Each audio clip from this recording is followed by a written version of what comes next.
Kallada irrigation പദ്ധതിയുടെ ഭാഗമായിട്ടുള്ള ചാലിക്കര അക്വഡക്റ്റിലാണ് നമ്മൾ നിൽക്കുന്നത്. മനോഹരമായ കാഴ്ചകളാണ് നമുക്കിവിടെ കാണാൻ കഴിയുന്നത്. വെള്ളത്തിൻ്റെ കളകളാരവ ശബ്ദം നമുക്ക് കേൾക്കാം. പ്രകൃതി രമണീയമായ ഒരു സ്ഥലമാണ്.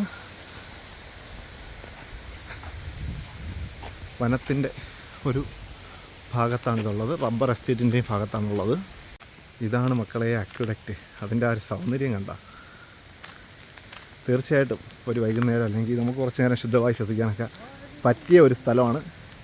ഇവിടെ വന്ന് നമുക്ക് എന്ത് ചെയ്യാം, നല്ല മനോഹരമായിട്ടുള്ള ആ വ്യൂ കണ്ടാൽ തന്നെ നമുക്ക് വളരെ മനോഹരമാണ്. ആ വ്യൂവിൽ നമുക്ക് ഫോട്ടോസൊക്കെ യഥേഷ്ടം എടുക്കാം. വണ്ടിയായിട്ട് വരുന്നവർക്ക് ഞങ്ങൾ വന്ന വഴി വേറെ വഴിയാണ്, നമ്മൾ പുറത്തൂടെ കാടിനകത്തൂടെ കയറിയാണ് വന്നത്. അല്ലാതെ വണ്ടിയുമായിട്ട് വരുന്നവർക്കൊക്കെ ഒരു ഫോട്ടോ ഷൂട്ടിന് പറ്റിയ സ്ഥലമാണ്. അപ്പോൾ നമുക്ക് അതിനൊന്ന് ഗോകുലിൻ്റെ ഒരു ഫോട്ടോ ഷൂട്ട് കാണിച്ചു തരാം. ഗോകുൽ അവിടെ പോയി നിൽക്കും. അപ്പോൾ ഗോകുൽ ആ പോകുന്നത് തന്നെ നമുക്ക് മികച്ച ഒരു ക്യാമറാമാനാണ്. ഞാൻ അത്രയ്ക്ക് മികച്ച ക്യാമറാമാനൊന്നുമല്ല, പക്ഷേ മികച്ച ഒരു ക്യാമറാമാൻ ഉണ്ടെങ്കിൽ വളരെ നല്ല രീതിയിൽ ഫോട്ടോസൊക്കെ എടുക്കാൻ പറ്റും. ഗോകുൽ വെറൈറ്റി ആയിട്ടുള്ള ഫോട്ടോ പോസ് ചെയ്യുകയാണ്. പക്ഷെ അവനറിയില്ല ഞാൻ വീഡിയോ ആണ് എടുക്കുന്നതെന്ന്. ഫോട്ടോ ആണെന്ന് പറഞ്ഞാൽ കൃഷിക്കാരൻ പോസ് ചെയ്യുന്നത്. കുഴപ്പമില്ല, നീ അങ്ങോട്ട് പോയിക്കോ. തീർച്ചയായിട്ടും നമുക്ക് കല്യാണ പാർട്ടിയൊക്കെ ഫോട്ടോ എടുക്കുന്ന ഒരു സ്ഥലം കൂടിയാണ് എന്ന് എനിക്ക് തോന്നുന്നു കണ്ടിട്ട്. അപ്പോൾ ഇങ്ങനൊരു സ്ഥലത്ത് വന്നിട്ട് നമുക്ക് വീഡിയോയും ഫോട്ടോയും ഒക്കെ എടുക്കാം. എന്ത് മനോഹരമായി കിടക്കുന്ന ആ കുറച്ചുകൂടെ മഴയൊക്കെ പെയ്ത് ഇവിടെ വെള്ളമൊക്കെ കെട്ടിക്കിടക്കുന്ന വീഡിയോ നമ്മളല്ലാതെ ഇൻസ്റ്റയിലും മറ്റുമൊക്കെ കണ്ടിട്ടുണ്ട്. അത് വളരെ മനോഹരമാണ്. അതേ രീതിയിൽ തന്നെ അത്രയും മനോഹരമായി തന്നെ നമ്മൾ പരമാവധി ചിത്രീകരിക്കാൻ ശ്രമിച്ചിട്ടുണ്ട്. ഇത് വരുന്നത് പുനലൂരാണ് ഇതിൻ്റെ ലൊക്കേഷൻ വരുന്നത്. അപ്പോൾ ഞങ്ങൾ വന്നത് പുനലൂർ വന്നിട്ട് പുനലൂരിൽ നിന്ന് പത്തനാപുരം റൂട്ട് വന്നു. പത്തനാപുരം റൂട്ട് വന്നതിന് ശേഷം നെല്ലിപ്പള്ളി എന്ന് പറയുന്നൊരു ജംഗ്ഷനുണ്ട്. നെല്ലിപ്പള്ളി ജംഗ്ഷനിൽ നിന്ന് റൈറ്റ് തിരിഞ്ഞ് ചാലിയക്കര വന്നു. ചാലിയക്കര വന്ന് ഞങ്ങൾ ചാലിയക്കര AVTയുടെ പ്ലാന്റേഷൻ്റെ അകത്തൂടെ കയറി എസ്റ്റേറ്റിൻ്റെ അടുത്താണ് വന്നത്.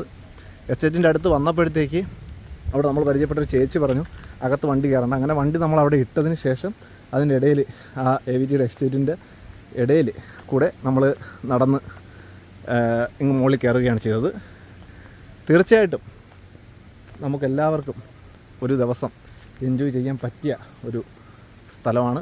ഒരു വൈകുന്നേരങ്ങളിൽ വേണമെങ്കിൽ വന്നിരിക്കാം, ഫാമിലിയായിട്ടൊക്കെ വന്നിരുന്ന് കുറച്ച് നേരം സൊറയൊക്കെ പറഞ്ഞിരിക്കാം. ഇപ്പോൾ നമ്മൾ വല്ലതും ഫുഡൊക്കെ കഴിക്കാൻ വേണമെങ്കിൽ ഇവിടെ വേറെ കടയൊന്നും നമ്മൾ കണ്ടില്ല.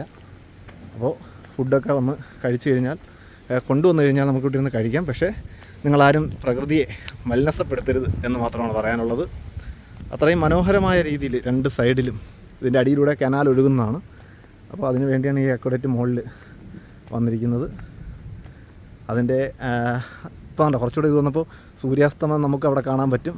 ഗോകുലങ്ങ് പോയി. അപ്പോൾ സൂര്യാസ്തമനത്തിൻ്റെ കുറേ ഇത് ഇപ്പോൾ മേഘാവൃതമായി കിടക്കുന്നതുകൊണ്ട് അത് കൃത്യമായിട്ട് കാണാൻ പറ്റുന്നില്ല. എങ്കിൽ പോലും നമുക്ക് തീർച്ചയായിട്ടും ഒരു ദിവസം എൻജോയ് ചെയ്യാനുള്ളതെല്ലാം ഇവിടെ ഉണ്ട്. നമ്മളിപ്പോൾ മുകളിലാണ് നിൽക്കുന്നത്. അപ്പോൾ മരങ്ങളൊക്കെ നമ്മുടെ താഴെയാണ്. ഇത് റബ്ബർ എസ്റ്റേറ്റിൻ്റെ ഭാഗമായിട്ടുള്ള ഭാഗമാണ്.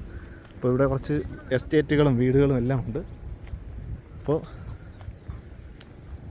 നമുക്ക് തീർച്ചയായിട്ടും ഒരു ദിവസം ഒരു വൈകുന്നേരം എൻജോയ് ചെയ്യാൻ പറ്റുന്നതാണ്. പറ്റുമെങ്കിൽ എല്ലാവരും വരിക. അപ്പോൾ പ്രകൃതി പരമാവധി ഇവിടെയൊക്കെ കുറച്ച് പേരൊക്കെ പ്ലാസ്റ്റിക് വേസ്റ്റൊക്കെ കൊണ്ടിട്ടിട്ടുണ്ട്. എങ്കിൽ പോലും നമുക്ക് എൻജോയ് ചെയ്യാൻ പറ്റുന്ന ഒരു സ്ഥലമായിട്ട് തന്നെയാണ് തോന്നുന്നത്. ഗോകുൽ, എന്താണ് ഈ സ്ഥലത്തെക്കുറിച്ച് എന്താണ് അഭിപ്രായം പറഞ്ഞോളൂ. ഇതൊരു പ്രൈവറ്റ് പ്രോപ്പർട്ടിയാണ്. അക്വഡേറ്റ് പ്രൈവറ്റ് പ്രോപ്പർട്ടിയോ? അക്വഡേറ്റ് പ്രൈവറ്റ് പ്രോപ്പർട്ടി അല്ല, ഇത് സർക്കാരിൻ്റെ കല്ലട ജലസേചന പദ്ധതിയുടെ ഭാഗമായിട്ടുള്ള ഭാഗമാണ്. അടിയിൽ കൂടെ വെള്ളമൊക്കെ അതിനാ അക്വഡേറ്റ് എന്ന് പറയുന്നത്. അത് പ്രൈവറ്റ് പ്രോപ്പർട്ടിയാണ്, പക്ഷേ ഇത് സർക്കാരിൻ്റെ പ്രോപ്പർട്ടിയാണ്. അപ്പോൾ ഇതിൻ്റെ മണ്ടയിലാണ് നമ്മൾ നിൽക്കുന്നത്. പക്ഷേ ഇവിടെ അതിക്രമിച്ച് കടക്കലൊന്നും അല്ല തോന്നുന്നില്ലേ? ഇത് അതിക്രമിച്ച് കടക്കലായിട്ട് തോന്നുന്നുണ്ടോ? റോഡാണ്. അത് തന്നെ. ഇവിടെ നല്ല ഒരുപാട് മൃഗങ്ങളെയൊക്കെ, അതായത് നമ്മുടെ കന്നുകാലികളെയൊക്കെ കൊണ്ടുപോയതിൻ്റെ കന്നുകാലിയുടെ ചാണകവും മറ്റുമൊക്കെ നമുക്ക് ഇവിടെ കാണാൻ പറ്റും. അപ്പോൾ കുഴപ്പമില്ല. ഈ രണ്ട് സൈഡിലും ഇവിടെ നിന്നാണ് നമ്മൾ ഒരുപാട് പേര് എനിക്ക് തോന്നുന്നത് വീഡിയോസ് എടുത്തിട്ടുള്ളത്. ആ ഭാഗത്ത് നിന്ന് ഞാൻ ഇപ്പോൾ കൈ ചൂണ്ടുന്നില്ല, അവിടെ നിന്ന് ബൈക്കുമായിട്ടൊക്കെ വന്നു കഴിഞ്ഞാൽ നല്ല രസമായിരിക്കും. നമ്മൾ ബൈക്കിലാണ്, ഞങ്ങൾ കാറിലാണ് വന്നത്. അപ്പോൾ അതൊക്കെ എൻജോയ് ചെയ്യാൻ ഒരു വണ്ടിയായിട്ട് നല്ല ഫോട്ടോഷൂട്ടിനൊക്കെ പറ്റിയ ഒരു സ്ഥലം തന്നെയാണിത്. തീർച്ചയായിട്ടും എല്ലാവരും വരണം. അപ്പോൾ ലൊക്കേഷൻ്റെ കാര്യമൊക്കെ പറഞ്ഞത് എല്ലാവർക്കും മനസ്സിലായെന്ന് വരുന്നു. വല്ല ഡൗട്ടും ഉണ്ടെങ്കിൽ കമൻറ്റ് ബോക്സിൽ ചോദിച്ചാൽ മതി, ഉത്തരം നൽകാം.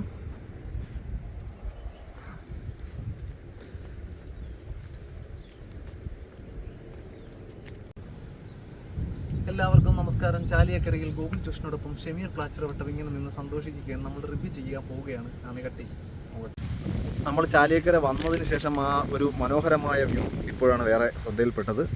ഇവിടെ വന്ന് അതിൻ്റെ ഇടയിൽ കൂടെ ഒരു പുഴയൊക്കെ ഒഴുകുന്നുണ്ട്. ആ പുഴയുടെ ഒരു ദൃശ്യം നമുക്കിപ്പോൾ കാണാം. പുഴയൊഴുകും വഴി എന്ന് കേട്ടിട്ടില്ലേ? നല്ല കാറ്റും കൂടെ വന്നപ്പോഴത്തേക്ക് എന്താണ് ആൽമരത്തിൻ്റെ ചുവട്ടിൽ ഏറ്റവും ശുദ്ധമായ വായു കിട്ടുന്ന സ്ഥലം. ആ കാറ്റും കൂടെ വന്നു.